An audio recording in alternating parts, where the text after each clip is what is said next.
नमस्कार दोस्तों, global affairs Hindi में आपका स्वागत है। दोस्तों, एक बहुत ही बोल्ड स्टेटमेंट भारत की रक्षा मंत्री राजनाथ सिंह की तरफ से आया है कि कुछ लोग खुद को सबके बॉस समझते हैं। जी हाँ, एक पब्लिक रैली में उन्होंने कुछ इसी प्रकार से अमेरिका की जो भारत के कुछ एक्सपोर्ट्स के ऊपर 50% टैरिफ लगाने का फैसला है, उसके जवाब में ये स्टेटमेंट दिया है। वैसे तो ये स्टेटमेंट काफ़ी सिंपल है, लेकिन अगर जियोपॉलिटिकल एस्पेक्ट से देखा जाए तो ये स्टेटमेंट का काफ़ी गहरा मीनिंग होता है। वैसे तो ट्रेड या टैरिफ इकोनॉमिकल इशू है, लेकिन 21st सेंचुरी में ये एक स्ट्रेटेजिक वेपन्स की तरह इस्तेमाल किए जा रहे हैं। तो आज के डेट में भारत पर जो 50% टैरिफ है, उसका इम्पैक्ट या भारत इसको किस तरीके से रिस्पॉन्स कर रहा है, चलिए इस न्यूज़ को हम यहाँ पे डिस्कस करेंगे। तो जो 50% टैरिफ कुछ सेक्टर्स में बात किए जा रहे हैं,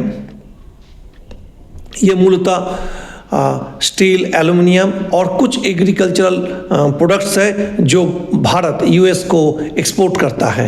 वैसे तो इसमें नेशनल सिक्योरिटी कंसर्न का बात कही गई है, लेकिन अगर हिडन एजेंडा देखा जाए तो यूएस का ये कोशिश है कि भारत रसिया से क्रूड ऑयल खरीदना बंद करे या इसको लिमिटेड करे। अमेरिका का मानना है या तो आप हमारे बात में से सहमत होइए या इसका इकोनॉमिक कॉस्ट बेयर करिए। इमीडिएटली देखा जाए तो जो यूएस के बायर्स हैं वो अल्टरनेटिव्स ढूंढने में लग गए हैं। भारत के जो एक्सपोर्टर्स हैं इन सेक्टर्स में यूएस में प्रोडक्ट एक्सपोर्ट कर रहे हैं, उनके लिए एक चैलेंज आ रहा है, टफ टाइम है। पॉलिटिकल सर्कल्स में ये चर्चा शुरू हो चुकी है कि भारत को अमेरिका के साथ नेगोशिएट कर लेना चाहिए।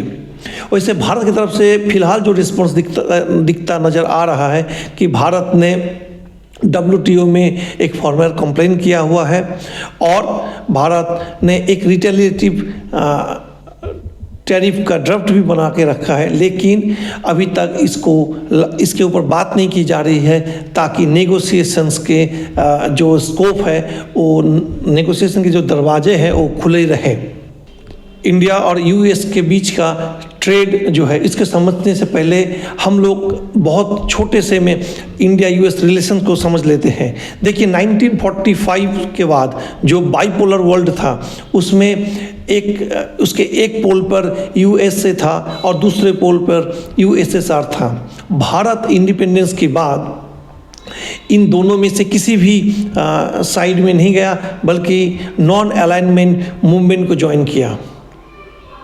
दूसरी तरफ देखा जाए तो पाकिस्तान शुरू से ही अमेरिका के साइड में चला गया और जिसके वजह से अमेरिका ने उसको इकोनॉमिक और डिफेंस सेक्टर में काफ़ी मदद की, काफ़ी एड उसको मिला।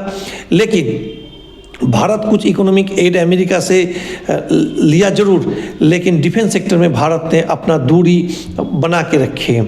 1971 के जो वॉर रहा, उसमें यूएसए पाकिस्तान के सपोर्ट में आया था, जबकि यूएसएसआर भारत के सपोर्ट में रहा।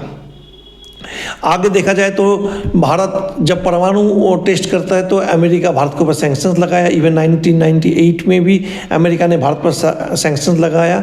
लेकिन भारत और अमेरिका का जो रिलेशन है वो 2005 में जो सिविल न्यूक्लियर एग्रीमेंट होता है, उसके बाद तेज़ी से बदलते हुए देखी जा सकती है। आगे 2010 में भारत जो अमेरिका ने क्वाड का जो फ्रेमवर्क बनाया और भारत के साथ डिफेंस सहित बहुत सारे सेक्टर में ट्रेड स्टार्ट किया। 2020 में भारत क्वाड में एक्टिव रोल प्ले तो किया, लेकिन रसिया से तेल खरीदना बंद नहीं किया। और 2025 में भारत के कुछ सेक्टर्स पे अमेरिका 50% टैरिफ लगा रहा है। तो इसके जो जियोपॉलिटिकल मायने क्या होगा, भारत का जो फॉरेन पॉलिसी में इसका क्या इम्पैक्ट पड़ेगा, वो भी हम लोग डिस्कस करेंगे।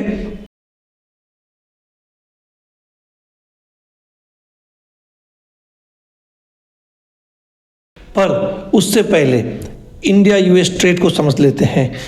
1991 में जहां ये ट्रेड लगभग 5 बिलियन का था, वहीं 2024 आते आते ये ट्रेड लगभग 131 बिलियन डॉलर तक पहुंच चुका है।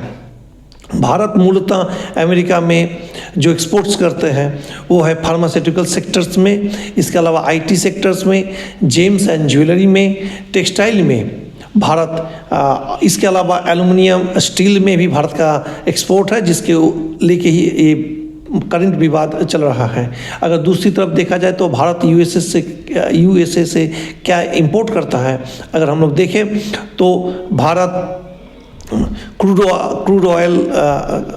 ऑयल जो अभी फ़िलहाल उस मार्जिन पे नहीं है, इसके अलावा एयरक्राफ्ट, डिफेंस सेक्टर में डिफेंस इक्विपमेंट जैसे हेलीकॉप्टर है, आर्टिलरी मशीनरीज है, ड्रोन्स, ये सब भारत यूएसए से इंपोर्ट कर रहा है।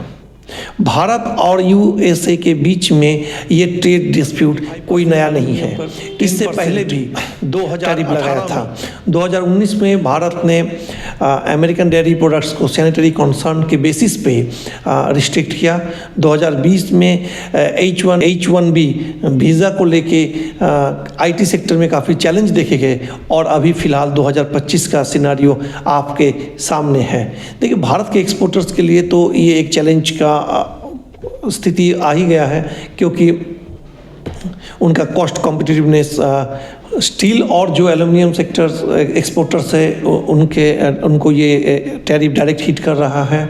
जो स्मॉल एंड माइक्रो एंटरप्राइजेस है, वो जो अमेरिका के ऊपर एक्सपोर्ट डिपेंड कर रहे थे, उनका कॉस्ट कॉम्पिटिटिवनेस काफ़ी गिर गया है और पॉलिसी मेकर्स के लिए WTO में केस तथा डोमेस्टिक एड देना जरूरी बन गया है।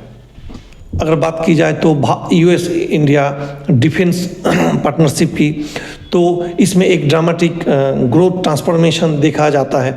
1947 से लेकर 1990s तक इसमें कोई खास ग्रोथ नहीं दिखती, लेकिन उसके बाद से एक रैपिड ग्रोथ हम लोग देख पाते हैं। 2002 में जॉइंट मिलिट्री एक्सरसाइज स्टार्ट हुआ था, जो ग्रेजुअली 2024 तक पहुंचते टेक्नोलॉजी ट्रांसफ़र डील होती है और जिसके तहत जेट इंजन को प्रोडक्शन, ड्रोन मैन्युफैक्चरिंग और भारत में डिफेंस इंडस्ट्रियल कॉरिडोर में US का इन्वेस्टमेंट देखा जाता है।